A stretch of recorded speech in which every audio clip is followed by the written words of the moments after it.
The finalists for the Wole Soyinka Prize for Literature have officially been announced. The announcement was made by the Chairman Board of Trustees for the Lumina Foundation, Mrs. Francesca Yetunde Emmanuel. The prize celebrates excellence, patriotism, integrity, heroism, intellectualism, and selfless service as epitomized by Nobel laureate Professor Wole Soyinka. The finalists were selected from 163 entries received from 17 African countries, and all entries were reviewed by a multinational team of judges from Uganda, South Africa, Mali, Nigeria, and Algeria.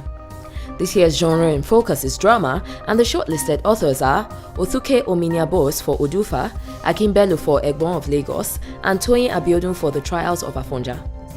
The winner, who will receive $20,000, will be announced in a grand finale expected to hold on the 5th of July.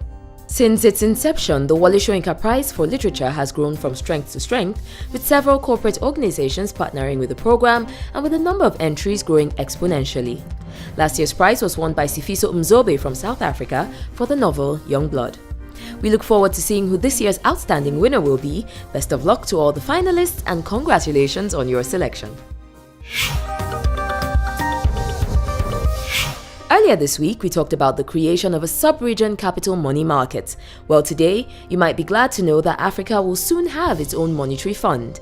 The fund, which will be called the African Monetary Fund, will be based in Yaoundé, Cameroon, and is expected to create proper lending systems in Africa and also help to ensure that exchange rates are stable. AU Commissioner for Economic Affairs Anthony Maruping has said that the fund will have an authorized share capital denomination of $100 per share, with a callable share capital of 50% of the authorized share capital, which is about $11.32. South Africa will get the highest allocation of the 500,000 shares with an 8.05% stake. That's almost $1 billion. They'll be followed by Nigeria with a share of $899 million, which would be about 7.94%. Egypt will subscribe for 6.12% of the shares, contributing $693 million, and Algeria will be allocated 4.59% of the shares at $520 million. Each country can either pay for its subscription at once or in 4 installments of 25% of the amount. The payment period will last between the initial 4 years and 8 years. Very interesting development here, and we look forward to seeing its impact on continental trade and investment.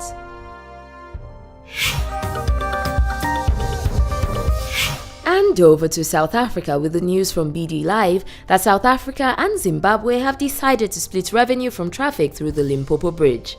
This decision followed the end of the 20-year-long build, operate and transfer agreement signed with the new Limpopo Bridge, the company that built the bridge in 1994. The administration of the bridge has now been formally handed over to Zimbabwe.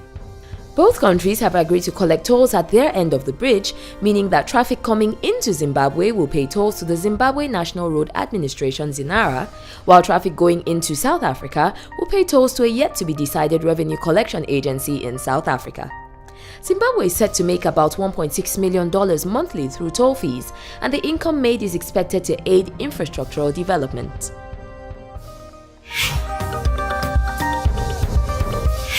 Ethiopia is tooting its horn with pride, and with good reason it seems.